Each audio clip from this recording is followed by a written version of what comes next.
देखिए पहला क्वेश्चन में क्या दिया हुआ है कि ए बी लाइन और सी डी लाइन इंटरसेक्ट कर रही है ओ पॉइंट पे, जिसमें से आपको गिवन दिया हुआ है बी ओ डी, ये जो एंगल है वो 40 दिया हुआ है, और प्लस ए ओ सी ये एंगल और बी ओ ई ये एंगल, इन दोनों को मिला के दिया हुआ है आपको 70 डिग्री दिया हुआ है। तो आपसे जो क्वेश्चन मांग रहा है वो मांग रहा है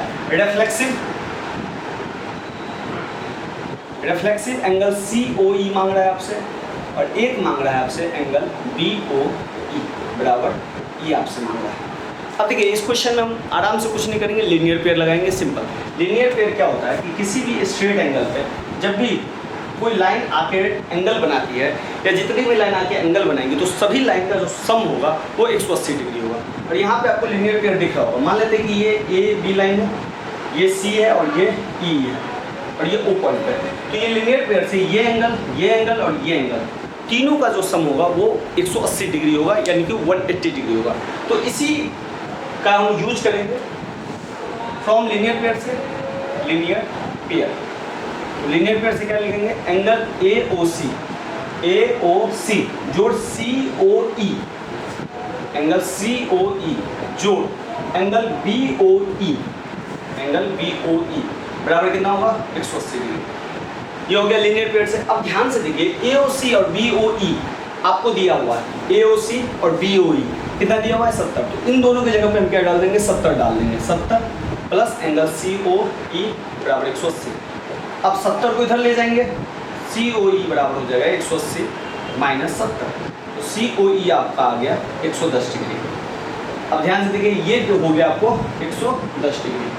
अब देखिए एक होता है वर्टिकल अपोजिट। वर्टिकल अपोजिट में क्या होता है कि दो लाइन अगर एक दूसरे को इंटरसेक्ट करती है तो ये एंगल इस एंगल के बराबर हो जाएगा और ये एंगल इस एंगल के बराबर हो जाएगा।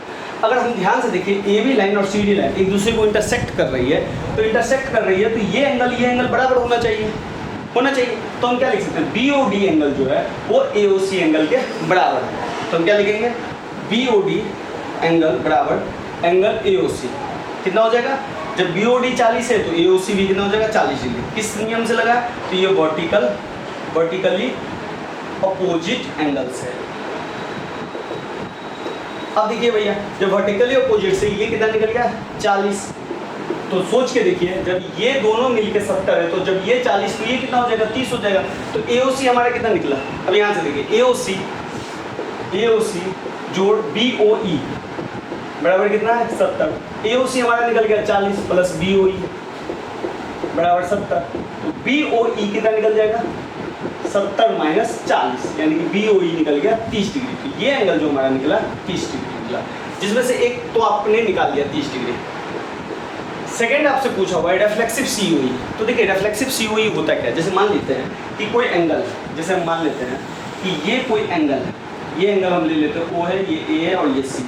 तो मान लेते हैं ये एंगल AOC है। अगर रिफ्लेक्सिव AOC पूछेगा तो इसके पीछे में जितना भी एंगल बन रहा है ये एंगल AOC, इसी को हम बोलेंगे रिफ्लेक्सिव AOC। बात समझ गए, यानी कि जो एंगल AOC है उसको हटा दीजिए और इसके अलावा जो AOC बच रहा है वो रिफ्लेक्सिव है। इसको निकालने के लिए क्या करेंगे, अगर देखिए अगर पूरा हम सर्कल अगर ले लेते हैं तो पूरा सर्कल का एंगल कितना होता है 360 डिग्री। 360 डिग्री में अगर मैं ये AOC घटा दूंगा तो हमारा रिफ्लेक्सिव AOC नहीं निकल जाएगा, बिल्कुल निकल जाएगा। तो इसी का यूज करेंगे हम। अब देखिए आपसे मांग क्या रहा है रिफ्लेक्सिव एंगल COE। तो कुछ नहीं करेंगे, सर्कल के एंगल में से 360 डिग्री में से माइनस एंगल COE कर देंगे। तो 360 है, COE आपका निकला है, COE निकला 110, तो टोटल निकल गया आपका 250 डिग्री। ये आपका निकल गया गिवन पार्ट।